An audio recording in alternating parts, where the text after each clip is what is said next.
Yo guys, here's your Dawn Marathon back again.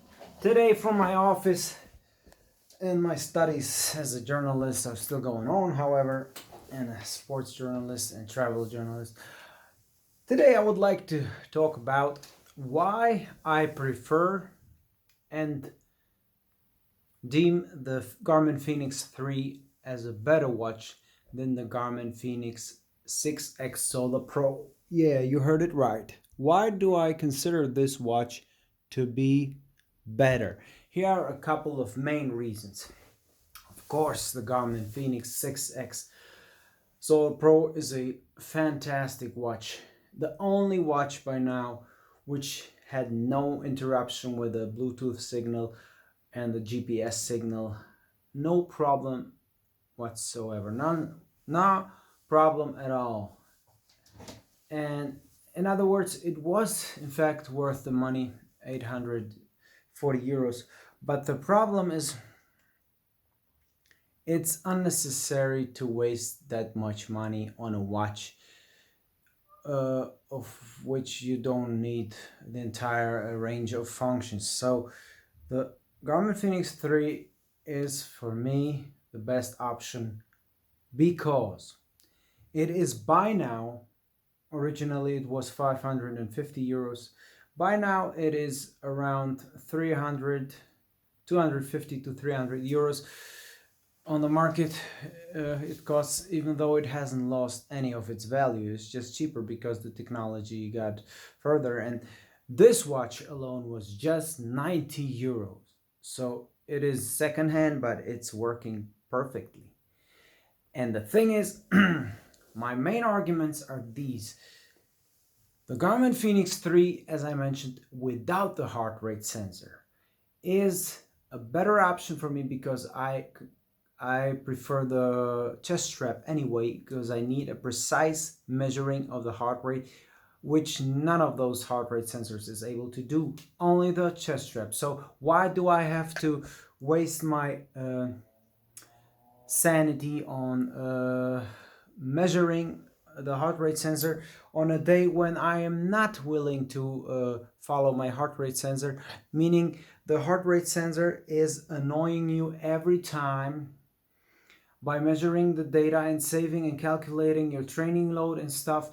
And with the newer models, it's even more problematic because with the Garmin Fenix 3, it would have been as annoying as with the 5 or the 6, because the 3 has no training load calculation, and with the 6, for example, and for the 5 of course as well, you got that training load. And when you cannot turn off the heart rate sensor, you are constantly getting calculated a new training load during your off runs when you're recovering, and the heart rate data is wrong and it's going up into the 170s, and your training load is being regarded as overreaching, even though you're not, and your VO2 max value is spoiled, meaning you have to wear the chest strap all the time, meaning you have to waste extra money on the battery and have to use it even if you're not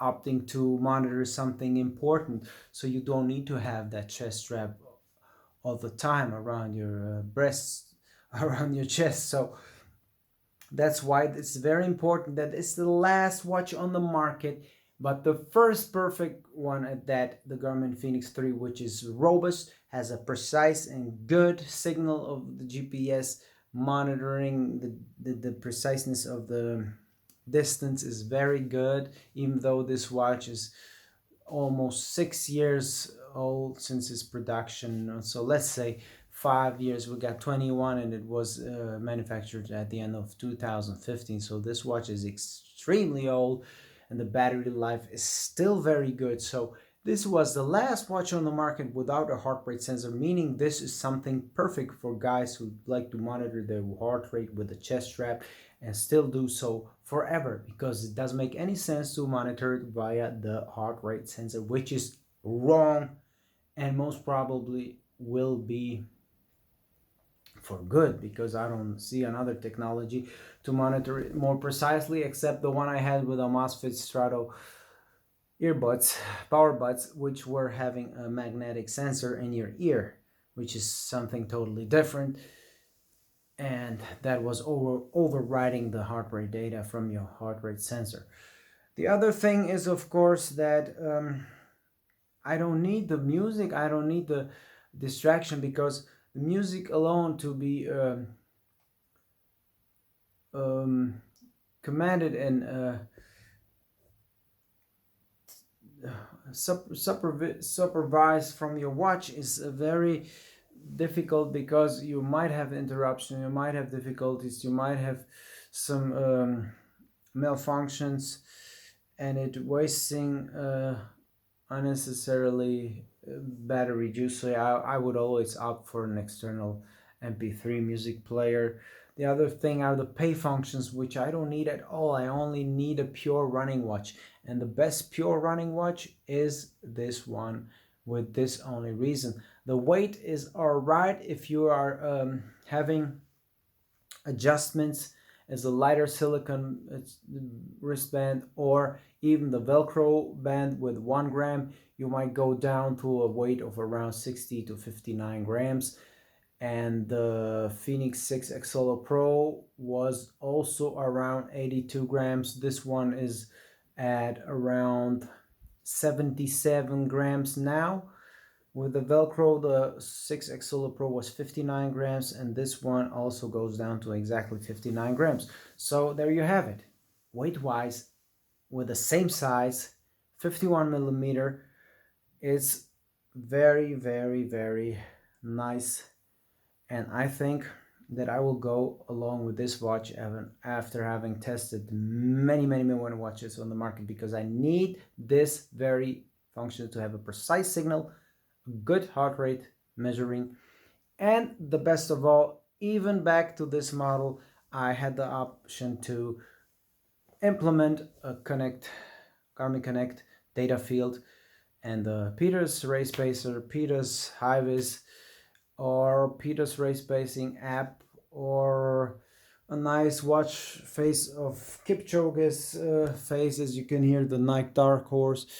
There are many aspects. And the last but not least, exactly, the Zephyr Glass. This is not a Zephyr Glass. I sold my Zephyr Glass Garmin Fenix 3 watch because the Zephyr Glass, I've weighed it, and it's 3 grams heavier. Even though it is scratch proof, this watch is hard to scratch because it has the bezel which goes beyond over that display, and it is protecting it alone for the fact that it's higher than the display itself. So if you're a bit careful, and after 5 years this watch still has no visible scratches, so I don't need to have a Zephyr Glass.